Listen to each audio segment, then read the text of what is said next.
3 days before Christmas, the American Revolution is all but lost.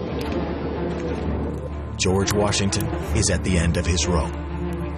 In the 5 months since his miraculous escape from Long Island, he's lost every battle. And 75% of his army. The British have driven him from New York, deep into the farmland of Pennsylvania. Only 2,400 Continental soldiers are now under his command. His army is melting away. Men are just deserting, and it seems as though he's not going to have an army left to fight in the spring.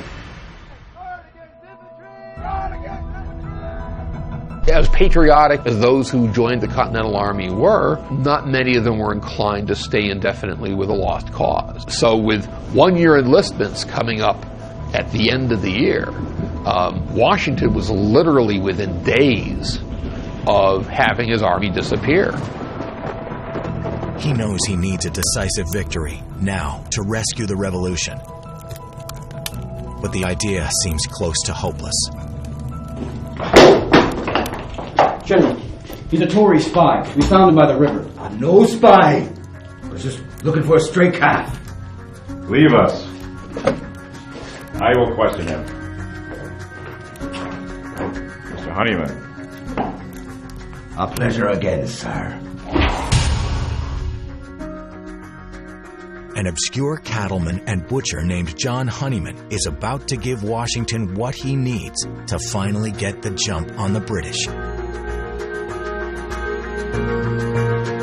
John Honeyman is one of the Revolution's best mysteries. It's said that he was a spy who was only known to George Washington, but some doubt that because there isn't much in the way of a paper trail. But a lot of people say, well, maybe there isn't a paper trail because they didn't write anything down to keep his identity a secret. John Honeyman is born in Ireland. At 29, he enlists in the British Army. He fights nobly in the French and Indian War and receives an honorable discharge. He's well liked by the British. This allows him to move freely between the British camps and the American camps. He's a classic spy. Honeyman has allowed himself to be captured because he has vital information to deliver.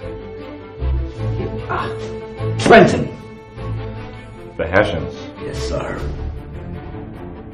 Trenton, New Jersey is 10 miles away, across the Delaware River.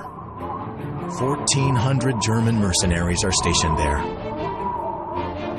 Like the rest of the British Army, they've dug in for the winter, following the European military tradition of ceasing all fighting until the spring. War was a little bit different in those days. War wasn't this constant, total kind of thing. War was a very seasonal operation. There were very few in the way of winter battles. The armies get to rest during the winter. And Honeyman believes Washington can pull off an impossible victory by breaking this cardinal rule. The Hessians are off their guard, sir. Half of them are asleep, dreaming for Christmas. A precisely timed attack could devastate the British. Washington greenlights a bold surprise attack. He'll lead his army on Christmas Day across the ice-clogged river and march to Trenton. An aide reports seeing Washington scrawling on a piece of paper as he's talking, as he's outlining the plan, and later he looks at this piece of paper and on it Washington has written, "Victory or death." But Honeyman's work isn't done just yet.